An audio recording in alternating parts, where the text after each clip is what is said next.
as much pressure as you did. I think that was tied a career high for sacks. Yeah, it was. It was a tough game, back and forth. I was proud of the way everybody battled. There was no give up in anyone through some tough circumstances. But that was the way the game went. We had to drop back and pass. At the end of the game, and when you do that, and there's really no threat of run, it's tough. It's tough sledding, especially when you're going against a good defense, very good defensive line, one of the better pass rushers in the league in Cam Jordan. So. It was difficult, but I'm proud of the way the guys fought.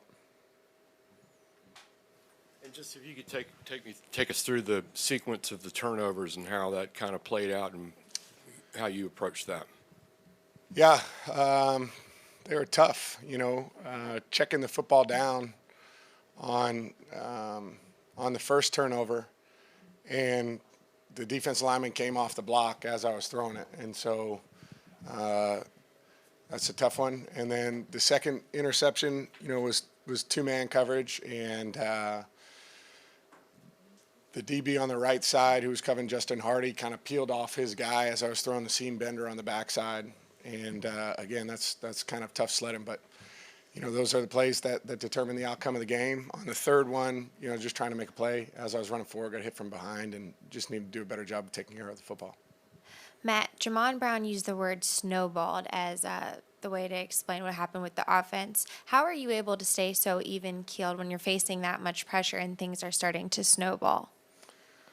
Well, you got to make a play to kind of redirect the momentum. And, that's what I've found throughout my career is that you just have to, you have to stay the course.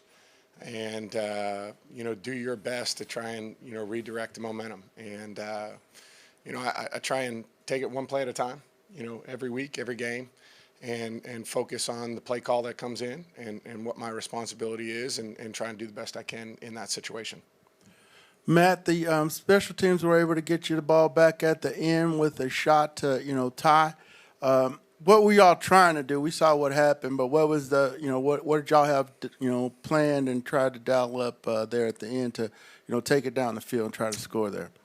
Yeah, we had, all three timeouts, which was huge, and, just trying to create, some opportunities to get the ball down the field a little bit to create some explosives to get us, into scoring position. And, we just weren't able to do that, which is disappointing. But unbelievable play by our special teams to, give us that opportunity. Matt, you've been here, how many years? 11, 12? This is 12, yeah. Yeah, okay. This may be the first time or the second time, I guess, not counting, 2013, where you've had a month to play games that don't matter. Is that new for you, and do you approach that any differently? You don't want to be in that position for sure. Obviously when you get to the last, quarter of the season, you want to be in the mix, and you want to be competing and having, bigger stuff ahead of you in January. But, this is a position we're in. And so do I approach it any differently? No. I think my preparation week in and week out is exactly the same. And I think that there's a level of professionalism that, comes along with this. We get 16 opportunities that, are laid out for us. And it's our responsibility as players to be as prepared as we can be every week to play our best. And my mindset will not change. Matt, speaking of that, how do you translate that to some of maybe the younger guys? You got to keep engaged and keep playing when the season has gotten to this point. Well, first of all, I think Dan does a great job of that. I think Dan does a great job of keeping everybody with the right mindset, regardless of the circumstances.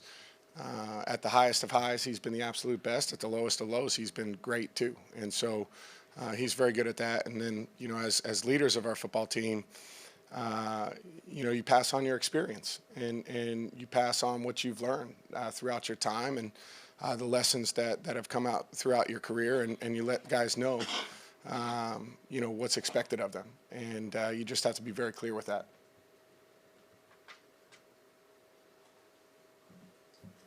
Matt, Coach said if Julio can go, obviously, for the rest of the season, he'll go. But if he can't, just were you encouraged by what you saw, especially in Russell Gage over the last few weeks, but even Gage and even Blake tonight in terms of being able to go should Julio not be able to? Yeah, I've been impressed with Russell for the last few weeks. You know, he's done a great job for us in terms of making plays. We're game planning around him now, which is featuring, his strengths, and I think he's doing an excellent job with it. I thought Christian Blake did a great job for us tonight stepping in. He's tough. There's no back down in him.